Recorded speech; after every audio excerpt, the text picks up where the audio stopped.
আসসালামু আলাইকুম ওরহমতুল্লাহি ওবরাকাতু।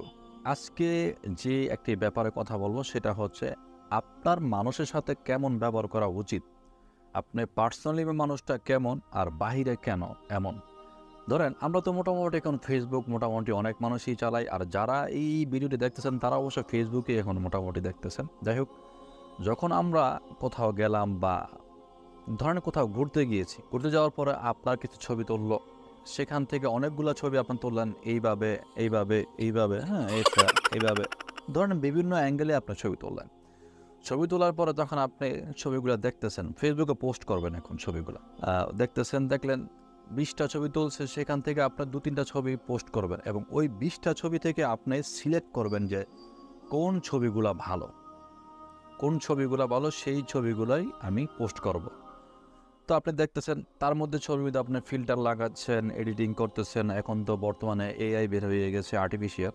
তো সেখান থেকেও আপনার দেখা গেছে ছবি পোস্ট করে ছবিটাকে খুব সুন্দর করে ফেসবুকে পোস্ট করলেন। কারণ আপনি কি চাচ্ছেন যে আপনাকে সুন্দর দেখা যাক, আপনাকে ভালো দেখা যাক, আপনাকে আরও পরিপাটি দেখা যাক। আপনি রঙে যেমনই হন না কেন, যেন আপনাকে সুন্দর লাগে। তা আপনার গায়ের রং কালো হোক, সাদা হোক, শ্যামলা হোক, যেমনটাই হোক, আপনার সাথে ঠিক ওই যে ফেসবুকে আপনি একটি পরিপাটি করে আপনি ছবি ছাড়লেন ফেসবুকে অথবা ইনস্টাগ্রামে, ঠিক আপনার ব্যবহারটা যেন ঠিক ওইরকম পরিপাটি হয়। এটা ভালো আচরণ করে কথা বলবেন। রাগ মানুষের আছে, থাকবে। রাগটাকে কন্ট্রোল করাটাই হচ্ছে আপনার ব্যবহার আরেকটা সৌন্দর্য। কেউ কিছু আপনাকে নিয়ে ঠাট্টা করতেছে, মস্কারি করতেছে, যা খুশি বলছে বলুক, চুপ থাকেন, একটু সাইলেন্ট থাকেন। দেখেন, এই কথাগুলো আমি আমার ব্যক্তিগতভাবে বলতেছি, নিজের থেকেই বলতেছি। ওই ফেসবুক, ইউটিউব, গুগল থেকে সার্চ করে বলতেছি না। যদি এমন কিছু দেখেন তাহলে আমি সেখানে সংগৃহীত লিখে দেব। তা আমি যেটা মনে করি, আপনার ঠিক তদ্রূপ ফেসবুকে পোস্ট করার ক্ষেত্রে যেই একটা এক্সপ্রেশন দিয়ে বা একটা ফিল্টার লাগিয়ে বা সব থেকে সুন্দর করে ফেসবুকে আপনি একটা ছবি পোস্ট করতেছেন, আপনার ব্যবহারটা ঠিক রাগ, গোসা সব কিছু রেখে, হ্যাঁ, চুপচাপ একটা সাইডে রেখে দিয়ে বাকি মানুষের সাথে আপনি ভালো আচরণ করেন। ঘরে স্ত্রীর সাথে আপনার ঝগড়া হতেই পারে, হ্যাঁ, আপনার গার্লফ্রেন্ড, এক্স, ইএক্স একটু ঝগড়া হতেই পারে, কিন্তু পাশের মানুষটাকে আপনি কেন বসতে দিবেন? হাসি খুশিভাবে কথা বলে সব কিছু সাইলেন্ট করে দেন, প্রয়োজন নেই।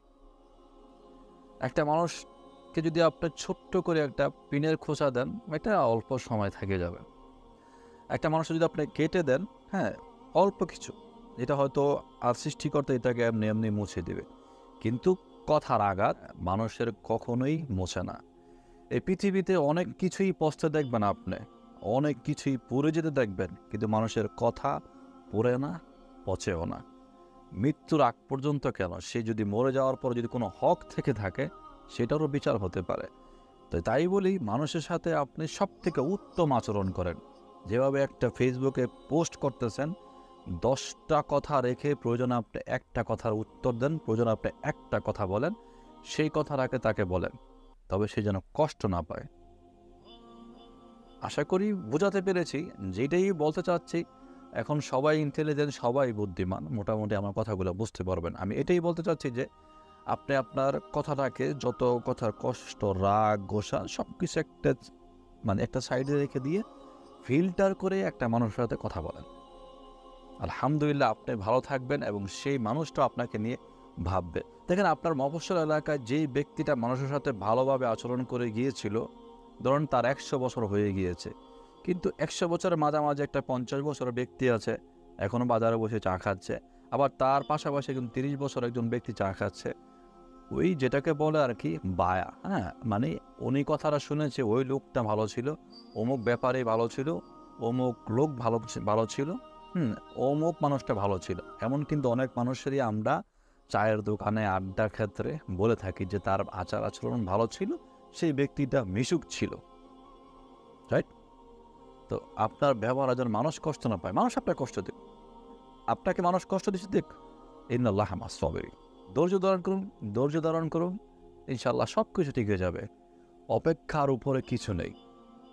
আপনার সাহসিকতা, আপনার আত্মবিশ্বাস, আপনার ধৈর্য, আপনার উত্তম আচরণ আপনাকে ভালো কিছু দিবে ইনশাআল্লাহ। কথাটা মনে রাখবেন। আল্লাহ সবাইকে ভালো রাখুক, সুস্থ রাখুক। আসসালামু আলাইকুম ওয়া রাহমাতুল্লাহি ওয়া বারাকাতুহু। ফি আমানিল্লাহ।